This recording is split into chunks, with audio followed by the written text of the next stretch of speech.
الرسول ولا تبطلوا أعمالكم. اعوذ باللہ من الشیطان الرجیم، بسم اللہ الرحمن الرحیم۔ اللہم صلی علی محمد وعلی آل محمد کما صلیت علی ابراہیم وعلی آل ابراہیم انک حمید مجید۔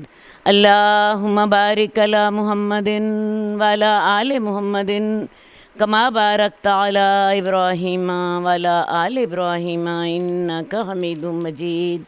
حدیث نمبر 1197 عبد الرحمن بن سمورہ کی حدیث ہے کہ وہ کہتے ہیں کہ رسول اللہ صلی اللہ علیہ وسلم نے فرمایا، اے عبد الرحمن بن سمورہ، تو حکومت کا کبھی سوال نہ کرنا، کیونکہ اگر تو حکومت اپنے سوال کرنے کی وجہ سے دیا جائے گا تو تو اس کے سپرد کر دیا جائے گا، اور اگر حکومت تجھے بغیر سوال کرنے کے ملے تو تیری اس پر مدد کی جائے گی۔ اگر کسی کو حکومت کا لالچ ہو اور وہ حکومت کرنے کی طمع رکھتا ہو تو میں آپ کو بتاؤں، ایسا شخص حکومت کے سپرد کر دیا جاتا ہے۔ حکومت کے سپرد کرنے کا کیا مطلب ہے؟ ایسا شخص چونکہ اسے حکومت کرنے کی لالچ ہے، حکومت کرنے کا شوق ہے، وہ حرام اور حلال کی پرواہ نہیں کرے گا، اسے صرف ایک ہی پرواہ ہوگی، میری کرسی باقی رہے، جیسے ہمارے حکمرانوں کو ہوتی۔ پھر ایسے شخص کو اللہ کی مدد نہیں ساتھ رہتی، کیونکہ وہ صرف اس کی کوشش یہ ہوتی ہے کسی نہ کسی طرح میری حکومت باقی رہے، ٹھیک ہے نا؟ تو ایسا شخص حکومت کے سپرد کر دیا جاتا ہے، اسے حلال حرام کی پرواہ نہیں ہوتی۔ اور اگر کسی شخص کو حکومت کی لالچ نہ ہو اور اس کی جو ہے لالچ کے بغیر اسے مل جائے، وہ باصلاحیت آدمی ہے اور لوگ اس کو ذمہ دار بنا دیں، تو اس کی اللہ مدد کرتے ہیں۔ کیسے؟ ایسا شخص جو ہے وہ حلال اور حرام کی پرواہ کرے گا، وہ دیکھے گا کہ جب غلط کام ہو رہا ہے میں کرسی چھوڑ دیتا ہوں۔ کیا خیال ہے، ایسے شخص کی اللہ مدد کریں گے کہ نہیں کریں گے؟ کیونکہ وہ جب اللہ سے ڈر رہا ہے تو اللہ کی مدد اس کے ساتھ آتی ہے۔ لیکن اگر کوئی شخص حکومت کا لالچ رکھتا ہے اور ہر قیمت پہ اپنی حکومت باقی رکھتا ہے تو کیا ہوتا ہے؟ حکومت جو ہے اس کے لیے وبال بن جاتی ہے۔ تو لہٰذا حکومت کی امید نہیں کرنی چاہیے، یہ ایک بہت بڑی ذمہ داری ہے۔ حضرت ابو بکر جو کہ اس امت کے سب سے زیادہ نیک آدمی تھے، ان کے بارے میں حدیث میں آتا ہے جب فوت ہونے لگے تو پتہ ہے کیا کہتے تھے؟ ہائے کاش میں ایک پتھر ہوتا، ہائے کاش میں ایک چڑیا ہوتا، میرے سے یہ ساری چیزوں کا سوال نہ کیا جاتا۔ اور حضرت عمر، آپ نے دیکھا انہیں کہا جا رہا ہے کہ آپ کسی کو نامزد کر دیں، کہتے ہیں میں اس کی ذمہ داری نہیں اٹھاؤں گا۔ اپنے بیٹے کو نامزد کر دیں، نہیں، اگر خلافت اچھی چیز تھی تو ہم نے اس سے بہت فائدہ اٹھا لیا، اب میں اس کی مزید اپنے خاندان میں اس کو نہیں رکھنا چاہتا۔ تو آج کل ہمارے حکمران جو ہیں وہ سمجھتے ہیں کہ شاید خلافت جو ہے وہ لوٹ کھسوٹ اور اختیارات کا ذریعہ ہے، انہیں خلافت کی اور انہیں حکومت کی ذمہ داریوں کا اندازہ نہیں ہے، انہیں حکومت کی ذمہ داریوں کا اندازہ نہیں ہے۔ جن کو اندازہ تھا ان کا حال یہ تھا۔ حدیث نمبر 1199 عبداللہ بن عمر کی حدیث ہے، یہ حضرت عمر بن خطاب ہی کے بیٹے ہیں۔ عبداللہ بن عمر کی حدیث ہے کہ رسول اللہ صلی اللہ علیہ وسلم نے فرمایا، تم میں سے ہر کوئی نگران ہے اور اس سے اس کی رعیت کے بارے میں پوچھا جائے گا۔ تو وہ شخص جو لوگوں کا حکمران ہے وہ ان کا نگران ہے اور وہ ان کے بارے میں پوچھا جائے گا۔ کیا پوچھا جائے گا؟ تو جن پر نگران تھا، تو جن کا حکمران تھا، تو نے ان کی خیر خواہی کی تھی، اپنی طاقت بھر کوتاہی تو نہیں کی تھی، بے پرواہی تو نہیں کی تھی، اور اگر اس نے بے پرواہی کی تو عذاب کا مستحق ہوگا۔ اور آدمی اپنے گھر والوں پر نگران ہے، یعنی مرد جو ہے، اور وہ اپنے گھر والوں کے بارے میں پوچھا جائے گا، یعنی بیوی بچوں کے بارے میں کہ تو نے اپنی بیوی بچوں کا اپنی طاقت پر خیال رکھا یا نہیں۔ اور عورت اپنے خاوند کے گھر پر نگران ہے اور اس کے بچوں پر نگران ہے اور اسے اس کے بارے میں پوچھا جائے گا۔ اور غلام اپنے آقا کے مال پر نگران ہے اور اسے اس کے بارے میں پوچھا جائے گا۔ سنو تم میں سے ہر کوئی نگران ہے، اور سنو تم میں سے ہر کوئی ہر قصے سے اس کی نگرانی کے بارے میں پوچھا جائے گا۔ یہ نگرانی ہر جگہ ہے، یہ نگرانی گھروں میں ہے، یہ نگرانی دفتروں میں ہے، یہ نگرانی دکانوں میں ہے، یہ نگرانی سکولوں میں ہے، یہ نگرانی مدرسوں میں ہے، جہاں کوئی کسی کا نگران ہے، اور اگر اس نے اپنی اس نگرانی کو طاقتور ادا نہ کیا تو اس سے پوچھا جائے گا اور وہ سزا دیا جائے گا۔ لہٰذا یہ جو نگرانی ہے یہ صرف اختیارات کا نام نہیں ہے، یہ اس کے بارے میں قیامت والے دن سوال ہوگا۔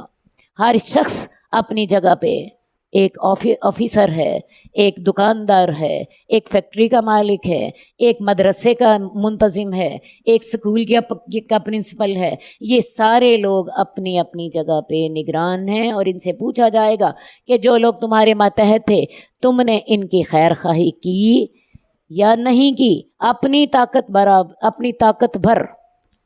حدیث نمبر 1200 ماکل بن یسار کی حدیث ہے کہ عبید اللہ بن زیاد نے ماکل بن یسار کی اس مرض میں عیادت کی جس میں وہ فوت ہوئے تھے، تو ماکل نے ان سے کہا میں تمہیں ایک ایسی حدیث بتاؤں گا کہ جو میں نے رسول اللہ صلی اللہ علیہ وآلہ وسلم سے سنی تھی۔ صحابہ جب ایک دوسرے سے ملتے تو انہیں حدیث کا تحفہ دیا کرتے۔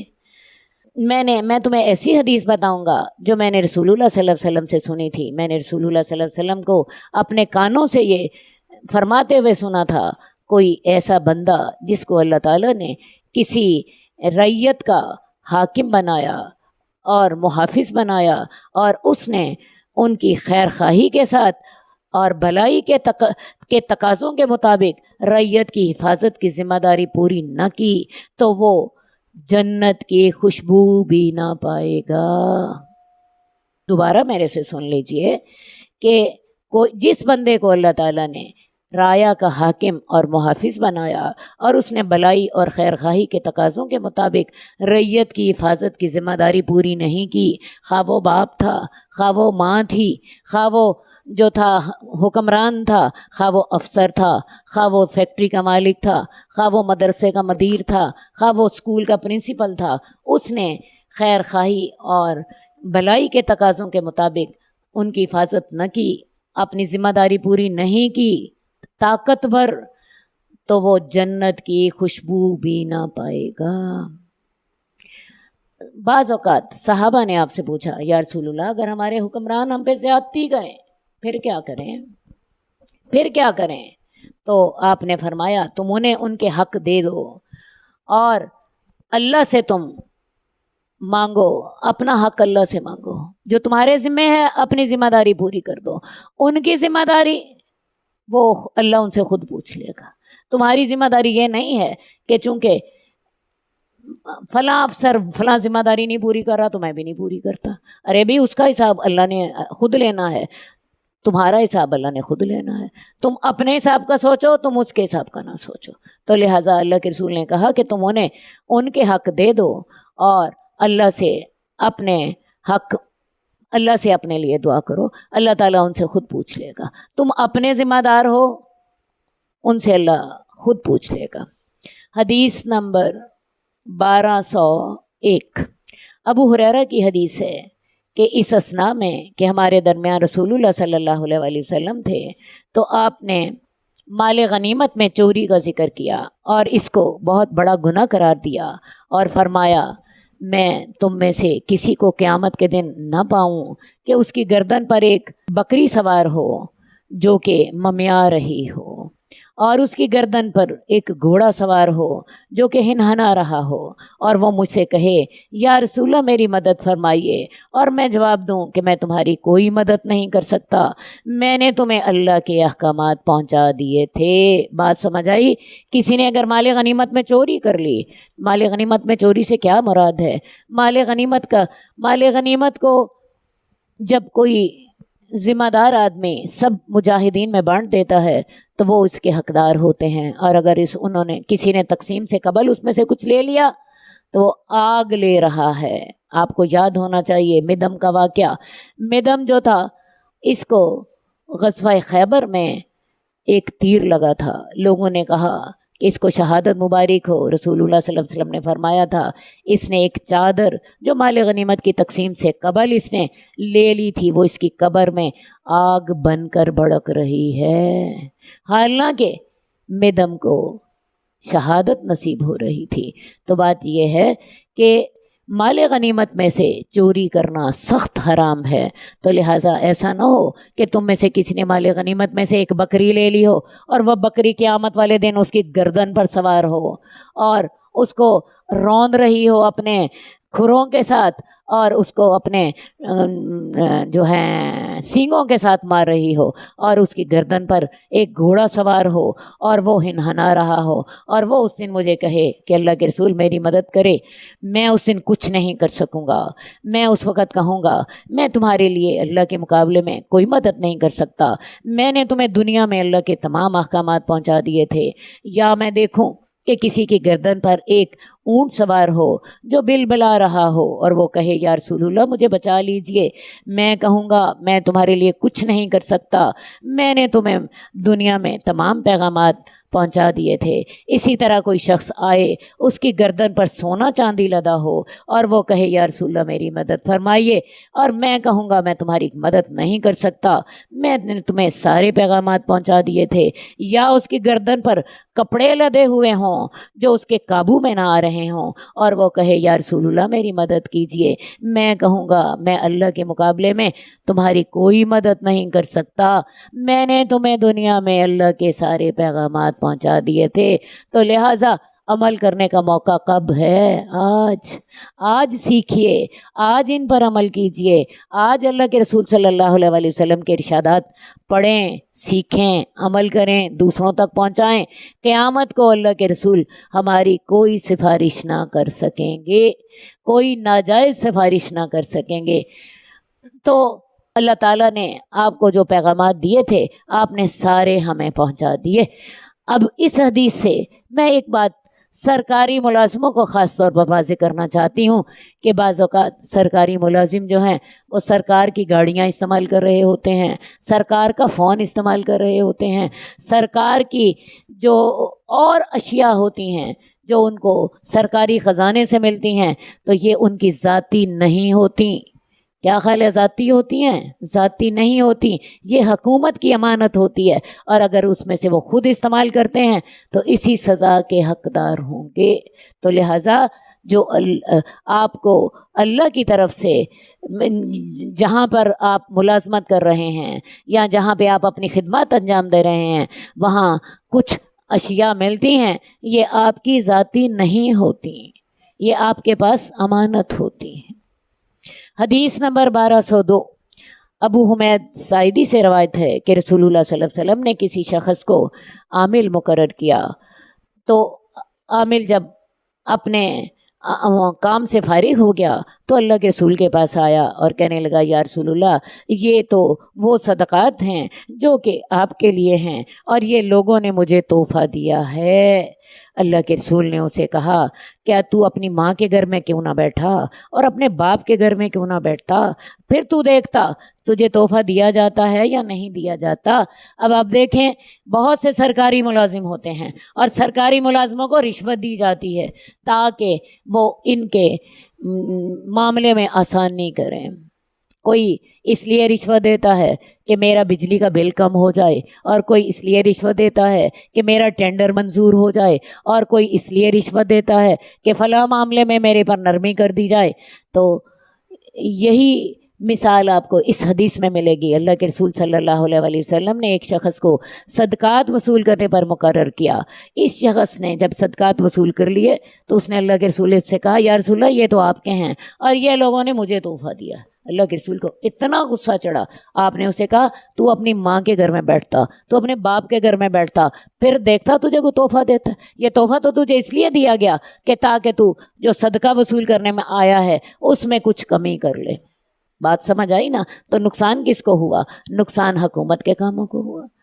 تو پھر دیکھتا کہ آج تجھے وہاں بیٹھے بیٹھے تحفہ ملتا ہے کہ نہیں۔ پھر اللہ کے رسول صلی اللہ علیہ وآلہ وسلم شام کے وقت خطبہ دینے کے لیے کھڑے ہوئے اور آپ نماز پڑھانے کے بعد اور آپ نے تشہد پڑھا، اللہ کی ثنا کی جس کا اللہ تعالیٰ اہل ہے، جس کا اللہ تعالیٰ مستحق ہے۔ اور اس بعد میں آپ نے فرمایا ہم ایک شخص کو عامل بنا کر بھیجتے ہیں، وہ ہمارے پاس آتا ہے اور کہتا ہے یہ وہ مال ہے جس کے وصول کرنے کے لیے مجھے بھیجا گیا تھا، اور یہ مال مجھے تحفہ ملا ہے۔ وہ اپنے ماں باپ کے گھر کیوں نہیں بیٹھتا اور پھر دیکھے اسے کوئی تحفہ دیتا ہے یا نہیں دیتا؟ کیا خیال ہے اسے پھر کوئی تحفہ دے گا؟ ایک شخص سرکاری ملازم نہ ہو تو پھر کبھی آم کی پیٹیاں اس کے گھر آئیں گی، کبھی مٹھائی کے ڈبے اس کے پاس آئیں گے، کبھی نوٹوں کے ہار اسے پہنائے جائیں گے؟ یہ تو صرف رشوت کے طور پر اسے پہنائے جا رہے ہیں، اور رشوت آپ کو پتہ ہے حرام ہے۔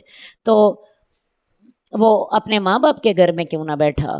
پھر اسے پتہ چلتا اسے تحفے دیے جاتے ہیں کہ نہیں۔ اس ذات کی قسم جس کے قبضے میں محمد کی جان ہے، جو شخص خیانت کرے گا قیامت والے دن وہ خیانت کیا ہوا مال اپنی گردن پر لادے ہوئے چلا آ رہا ہوگا۔ اگر اونٹ کی خیانت کی تو اس طرح لاد کر آئے گا کہ اونٹ بلبلا رہا ہوگا، اگر گائے کی خیانت کی وہ چلا رہی ہوگی، بکری ہوگی تو وہ میں کر رہی ہوگی۔ یاد رکھو میں نے اللہ کے پیغام تم تک پہنچا دیے۔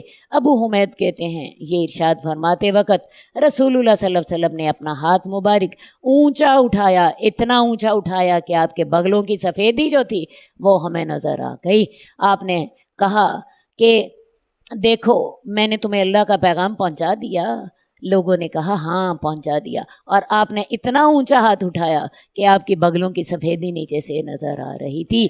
میں تمہیں اللہ کے پیغامات پہنچا رہا ہوں، قیامت والے دن مجھ سے کوئی مطالبہ نہ کرنا۔ دنیا ہے جہاں جو عمل کی جگہ ہے، قیامت ہے جو جزا کی جگہ ہے۔ حدیث نمبر 1205 عبداللہ بن عمر کی حدیث ہے کہ رسول اللہ صلی اللہ علیہ وسلم نے فرمایا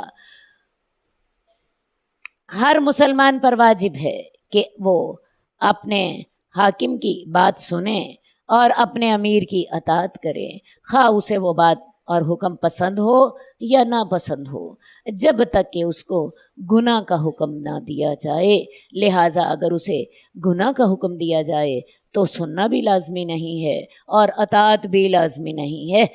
تو جو جس جگہ پہ کسی امیر کا حکم ماننے کا پابند ہے وہ اپنے امیر کا حکم مانے۔ عورت اپنے شوہر کی بات ماننے کی پابند ہے تو عورت بھی اپنے خاوند کی بات مانے۔ عام طور پر ہم یہ سوچتے ہیں کہ جو بات مجھے پسند ہے وہ تو میں مان لوں گی، اور جو پسند نہیں ہے تو وہ تو میرے سے نہیں ہوتی۔ ارے بھائی فرما برداری ہوتی ہی ناپسند میں ہے۔ جو آپ کو پسند ہے تو وہ تو آپ نے اپنے دل کی بات مانی، اپنے شوہر کی تو نہ مانی نا۔ میری بات سمجھ آ رہی ہے؟ اصل بات ہے بات ماننے سے مطلب ہی یہ ہے کہ آپ خوشی کی بات بھی مانیں اور ناراضگی کی بات بھی مانیں۔ اگر آپ نے وہ بات مانی جو آپ کو پسند ہے تو آپ نے شوہر کی بات نہیں مانی، وہ تو آپ نے اپنے دل کی بات مانی۔ شوہر کی تو وہ بات ماننی ہے جو آپ کو پسند نہیں ہے۔ ہاں یہ بات جائز ہونی چاہیے، ناجائز بات جو ہے وہ ماننی جو ہے وہ ناجائز بات میں نہ تو آپ کو بات سننی ہے اور نہ ماننی ہے۔ مثال کے طور پہ شوہر کہتا ہے حجاب نہ کرو، شوہر کہتا ہے روزہ نہ رکھو۔ نفلی روزہ تو آپ شوہر کے حکم سے رکھیں گی، اجازت سے رکھیں گی، لیکن فرضی روزہ آپ شوہر نہ بھی رکھنے دے تب بھی رکھیں گی، کیونکہ وہ کس کا حکم ہے؟ اللہ کا۔ فرضی نماز، فرضی روزہ، یہ سارے کام اللہ کا حق ہے، نفل میں شوہر کا حق ہے۔ نفلی کام اس کی نفلی صدقہ، نفلی روزہ، نفلی حج، یہ سب نفلی نماز، یہ سب شوہر کے اجازت کے ساتھ کیجئے، فرضی میں وہ آپ کو پابند نہیں کر سکتا، ٹھیک ہے؟ اسی طرح اگر وہ گناہ کی بات کہتا ہے تو گناہ کی بات میں بھی آپ اس کی گناہ کی بات ماننے کی پابند نہیں ہیں۔ حدیث نمبر 1206 حضرت علی کی حدیث ہے۔ رسول اللہ صلی اللہ علیہ وسلم نے ایک سریہ بھیجا اور ان کے اوپر انصار کے ایک آدمی کو امیر مقرر کیا۔ آپ کو پتہ سریہ ایسے دستے کو کہتے تھے، ایسے لشکر کو کہتے تھے جس میں اللہ کے رسول خود شامل نہ ہوں، اور آپ نے اس کے اوپر ایک انصاری آدمی کو امیر مقرر کیا اور لوگوں کو حکم دیا کہ وہ سب اس کی بات مانیں۔ اب ہوا کیا، ان کے امیر کو ان پہ غصہ آ گیا اور اس نے کہا کیا تمہیں رسول اللہ صلی اللہ علیہ وسلم نے یہ حکم نہیں دیا تھا کہ تم میری اطاعت کرو؟ لوگوں نے کہا ہاں یہ حکم تو دیا تھا۔ تو اس نے کہا میں تمہیں پابند کرتا ہوں کہ تم ایندھن جمع کرو اور تم آگ جلاؤ اور پھر اس آگ میں کود جاؤ۔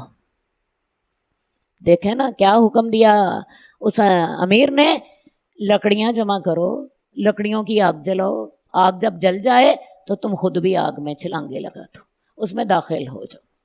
لوگوں نے کہا لوگوں نے ایندھن جمع کیا، انہوں نے ایندھن کو جلایا اور جب اس میں داخل ہونے کا ارادہ کیا ایک شخص دوسرے کو دیکھنے لگ پڑا۔ آگ میں داخل ہونا کوئی آسان نہیں، ٹھیک ہے، ایک دوسرے کو دیکھنے لگ پڑے۔ ان کا ایک کہنے لگا کہ ہم نے تو رسول اللہ صلی اللہ علیہ وسلم کی پیروی اسی لیے کی تھی تاکہ ہم آگ سے بچ سکیں، کیا ہم اس میں خود داخل ہو جائیں؟ بھئی ہم مسلمان ہی اس لیے ہوئے تھے کہ دوزخ کی آگ سے بچیں، اور ہم اب دنیا میں آگ میں پھر داخل ہو جائیں۔ ہاں وہ ایسی ہی باتیں کر رہے تھے۔ جب آگ ٹھنڈی ہو گئی اور ان کے امیر کا غصہ بھی ختم ہو گیا، ٹھیک ہے، تو جب یہ لوگ مدینہ واپس گئے تو رسول اللہ صلی اللہ علیہ وسلم کے پاس اس بات کا ذکر کیا گیا تو آپ نے فرمایا اگر وہ اس آگ میں داخل ہو جاتے تو اس آگ سے کبھی نہ نکلتے، اور ساتھ ہی آپ نے فرمایا کہ جو فرما برداری ہے وہ نیکی کے کاموں میں ہے۔ اب اس امیر کا یہ حکم ہی غلط تھا، آگ میں داخل ہو جاؤ، اور اگر یہ اس کی حکم مان لیتے اپنے آپ کو دنیا میں بھی جلاتے اور دوزخ میں بھی پڑتے، یہ کبھی آگ سے نہ نکل سکتے، دنیا میں بھی جلتے آخرت میں بھی جلتے۔ تو کیا سمجھ آئی کہ جو کسی کی بات ماننی ہے امیر کی، نیکی میں ہے، معروف میں ہے، جو اللہ کے حکم کے خلاف ہے اس میں کوئی اطاعت نہیں ہے۔ ویسے بھی رسول اللہ صلی اللہ علیہ وسلم کی حدیث ہے لا طاعت لمخلوق فی معصیت الخالق، اگر خالق کی نافرمانی ہو رہی ہو تو مخلوق کی اطاعت کرنا جائز نہیں ہے۔ اس دنیا میں اللہ تعالیٰ نے سب سے بڑا حق رکھا ہے والدین کا، تو والدین کے بارے میں بھی اللہ تعالیٰ نے قرآن مجید میں فرما دیا وَإِن جَاهَدَاكَ عَلَىٰ أَن تُشْرِكَ بِي مَا لَيْسَ لَكَ بِهِ عِلْمٌ فَلَا تُطِعْهُمَا، کہ اگر وہ تجھے شرک کا حکم دیں تو ان کی بات قطعاً نہیں ماننی، حالانکہ علم کا حق اللہ تعالیٰ نے سب سے بڑا قرار دیا ہے۔ تو اصل بات یہ ہے کہ ہم جب والدین کی اطاعت کرتے ہیں، ہم شوہر کی اطاعت کرتے ہیں، ہم اپنے امیر کی اطاعت کرتے ہیں، ہم اپنے افسر کی اطاعت کرتے ہیں، تو یہ اطاعت اللہ کے حکم کے مطابق ہوتی ہے۔ اصل میں ہم اللہ کی اطاعت کر رہے ہوتے ہیں کیونکہ اللہ نے ان سب کی اطاعت کرنے کا حکم دیا ہے، اور اگر وہ لوگ ہمیں حرام کام کا حکم دیں تو اس میں کوئی اطاعت لازمی نہیں ہے۔ مثال کے طور پہ کسی کو اس کا افسر حکم دیتا ہے رشوت لو، کیونکہ وہ خود رشوت لے رہا ہوتا ہے اور اسے پتہ ہوتا ہے جب تک یہ رشوت نہیں لے گا میری رشوت نہیں چل سکے گی، تو میں آپ کو بتاؤں اس حکم میں وہ اس کی اطاعت کرنے کا پابند نہیں ہے۔ اسی طرح کوئی افسر حکم دیتا ہے کہ فلاں جلوس پہ گولی چلا دو، اور وہ گولی چلانے والا سمجھ رہا ہے کہ یہ گولی چلانی جو ہے یہ ناجائز ہے، یہ لوگوں کے ساتھ ظلم ہو رہا ہے، وہ اس بات کو ماننے کا پابند نہیں ہے۔ اس وقت پھر آپ کے خیال میں ذہن میں یہ خیال آئے گا اچھا پھر تو ہمیں نوکری سے نکال دیا جائے گا۔ ارے بھی ایک بات آپ سمجھ لیجئے، آپ کا جو رزق ہے وہ اس افسر نہیں دے رہا آپ کو جو ملی ہوئی ہے آسانی رزق کی افسر کی وجہ سے نہیں ہے، یہ اللہ نے بہانے بنائے ہوئے ہیں۔ اللہ تعالیٰ کبھی کسی کے ذریعے رزق دیتا ہے، کبھی کسی کے ذریعے رزق دیتا ہے، اللہ خود رزاق ہے۔ آج اگر اس افسر کے ذریعے رزق آپ کو مل رہا ہے، کل کسی اور کے بہانے مل جائے گا۔ کیا خیال ہے ہمارا عقیدہ یہی ہے کہ کچھ اور ہے؟ بولو یہی ہے نا؟ تو تھوڑی سی آپ کو تکلیف تو آئے گی، لیکن میں آپ کو بتاؤں ہمیں اللہ نے کیا سکھایا ہے، ان اللہ هو الرزاق المبین، اللہ ہی رزق دینے والا ہے۔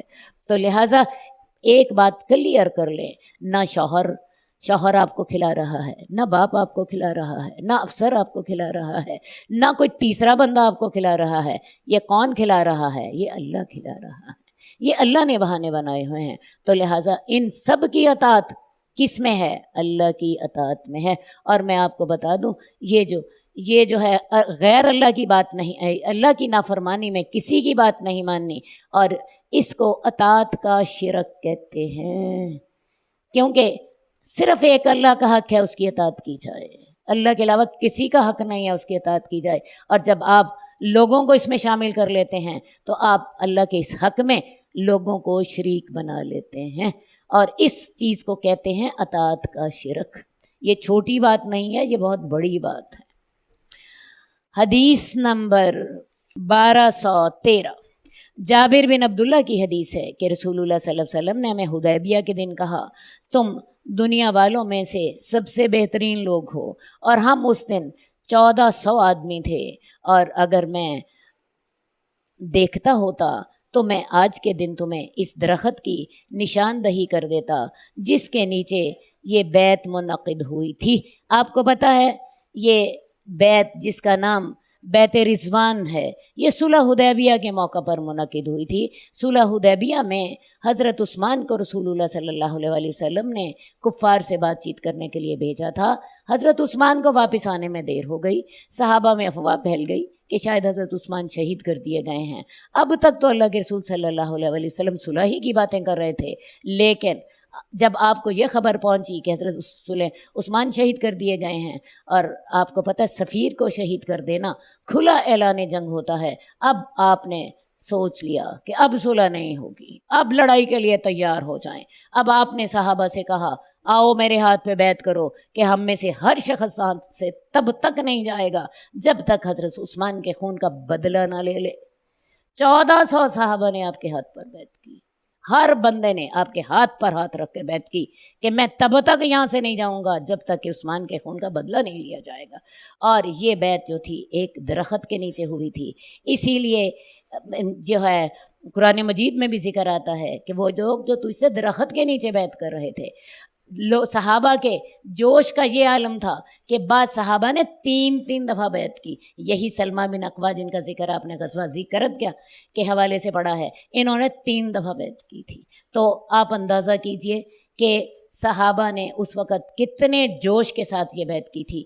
تو یہ حضرت جابر بن عبداللہ کہتے ہیں کہ یہ بعد میں کسی وقت اس جگہ سے گزرے تو کہتے ہیں کہ اگر میری نظر درست ہوتی تو میں تمہیں وہ درخت دکھاتا جس کے نیچے یہ بیعت منعقد ہوئی تھی۔ ویسے یہ درخت جو تھا حضرت عمر فاروق نے اس کو کٹوا دیا تھا، کیونکہ حضرت عمر کو اطلاع ملی تھی کہ لوگوں نے اس درخت کا مقدس سمجھنا شروع کر دیا ہے اور اس کے پاس جمع ہونا شروع ہو گئے ہیں، تو حضرت عمر نے شرک کے خوف سے اس درخت کو ختم کروا دیا تھا۔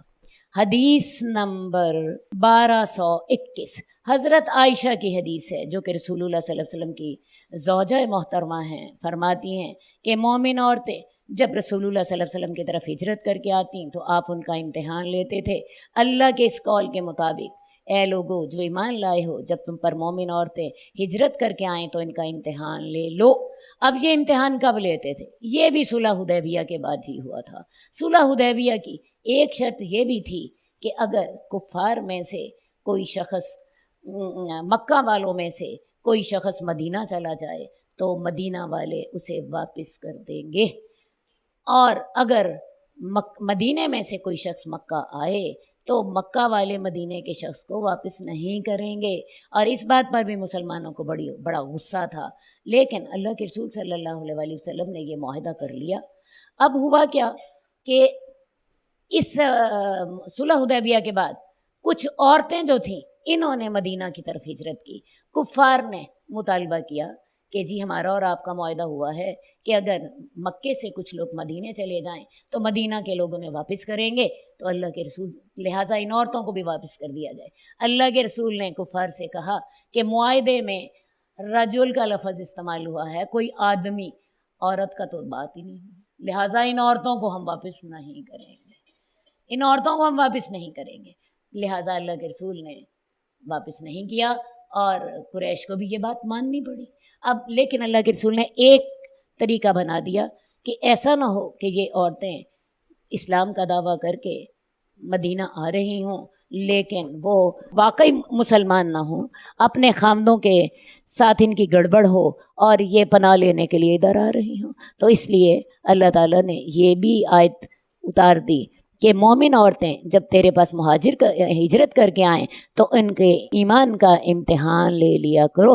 اگر یہ مومن ہو تو پھر انہیں کافروں کو واپس نہ لوٹاؤ، اور اگر یہ مومن نہیں ہے تو پھر ظاہر ہے مسلمانوں کا مسئلہ تو ایمان والی عورتوں کے ساتھ تھا، تو لہٰذا ان سے بیعت کس بات پہ لی جاتی تھی؟ حضرت عائشہ کہتی ہیں جو اس شرط کا اقرار کر لیتی تو وہ تو اپنے ایمان کا اقرار کر لیتی۔ تو رسول اللہ صلی اللہ علیہ وآلہ وسلم جب وہ اقرار کر لیتی تو اللہ کے رسول انہیں کہتے تم چلی جاؤ، میں نے تم سے بیعت کر لی ہے۔ اللہ کی قسم اللہ کے رسول نے کبھی بھی کسی عورت کے ہاتھ کو نہیں چھوا۔ مردوں کی تو آپ بیعت ایسے کرتے تھے کہ مرد کا ہاتھ نیچے ہوتا، اللہ کے رسول دایاں ہاتھ، اور اللہ کے رسول اپنا دایاں ہاتھ اس کے ہاتھ کے اوپر رکھتے، بیعت لیتے، لیکن عورتوں سے آپ زبانی بیعت لیتے تھے۔ حضرت عائشہ قسم کھا کے کہتی ہیں کہ رسول اللہ صلی اللہ علیہ وآلہ وسلم نے کا ہاتھ کبھی بھی کسی عورت کے ہاتھ سے نہیں چھوا، آپ ان سے اپنی زبان کے ساتھ ہی بیعت لے لیتے تھے۔ اللہ کی قسم رسول اللہ صلی اللہ علیہ وآلہ وسلم نے عورتوں سے وہی اقرار لیا جو اللہ تعالیٰ نے انہیں حکم دیا تھا، آپ انہیں کہتے، اور جب وہ اس بات کا اقرار کر لیتی تو آپ ان سے زبانی کہتے کہ میں نے تم سے بیعت لے لی ہے۔ آپ کو پتہ ہے یہ بیعت 6 باتوں پہ لی جاتی تھی: شرک نہیں کریں گی، چوری نہیں کریں گی، زنا نہیں کریں گی، اپنی اولادوں کو قتل نہیں کریں گی، بہتان نہیں باندھیں گی، اور رسول اللہ صلی اللہ علیہ وسلم کی نیکی میں فرما برداری کریں گی۔ ان 6 باتوں پہ بیعت لی جاتی تھی۔ تو جو عورت ان کا اقرار کر لیتی، اللہ کے رسول صلی اللہ علیہ وآلہ وسلم اس کو مدینے میں پناہ دیتے۔ حدیث نمبر 1225 عبداللہ بن عمر کی حدیث ہے کہ رسول اللہ صلی اللہ علیہ وآلہ وسلم نے گھوڑوں کے درمیان گڑ دوڑ کروائی اور اس کی حد حفیہ سے ثنیۃ الوداع تک رکھی۔ آپ نے ایسے گھوڑوں کی گڑ دوڑ کروائی جن کی تربیت کی گئی تھی، جن کی تزمیر کی گئی تھی۔ تزمیر یہ ہوتی ہے کہ گھوڑوں کو تھوڑی خوراک دیتے ہیں اور ان سے ڈھیر ورزش کراتے ہیں تاکہ یہ لوگ میدان جنگ کی سختیوں کا مقابلہ کریں۔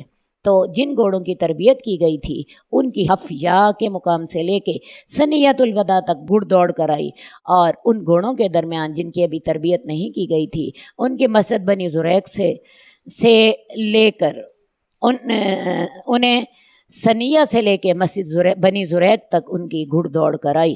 اور عبداللہ بن عمر جو اس حدیث کے راوی ہیں وہ بھی ان لوگوں میں شامل تھے جنہوں نے اس گھڑ دوڑ میں حصہ لیا تھا۔ اصل بات یہ ہے کہ قرآن مجید کا حکم ہے وَأَعِدُّوا لَهُم مَّا اسْتَطَعْتُم مِّن رِّبَاطِ الْخَيْلِ، کافروں کے مقابلے میں جنگ کی تیاری رکھو، ٹھیک ہے؟ تو اس لیے رسول اللہ صلی اللہ علیہ وسلم اس حکم پر عمل کرتے ہوئے ایسے مقابلے کراتے رہتے تھے جن کے ساتھ جہاد کی روح زندہ رہے۔ رسول اللہ صلی اللہ علیہ وآلہ وسلم نے گھڑ دوڑ کے مقابلے کرائے، اس کے علاوہ آپ نے تیر اندازی کا مقابلہ کرایا، اس کے علاوہ رسول اللہ صلی اللہ علیہ وآلہ وسلم نے حضرت عائشہ کو جو حبشیوں کا کھیل دکھایا تھا اس میں حبشیوں نے بالے اور ڈھال کے ساتھ کھیل کھیلا تھا، اور یہ بھی ایک جنگی کھیل تھا۔ تو یہ ان ساروں کے ساتھ کیا مراد تھا؟ تاکہ جہاد کی روح تازہ رہے اور مسلمان جہاد کی تیاری کرتے رہیں۔ اللہم صلی علی محمد وعلی آل محمد کما صلیت علی ابراہیم وعلی آل ابراہیم انک حمید مجید۔ اللہم بارک علی محمد وعلی آل محمد کما بارکت علی ابراہیم وعلی آل ابراہیم انک حمید مجید۔ مولاي صل وسلم دائما ابدا على حبيبك خير الخلق كلهم، مولاي صل وسلم دائما ابدا على حبيبك خير الخلق كلهم، محمد سيد الكونين والثقلين، محمد سيد الكونين والثقلين والفريق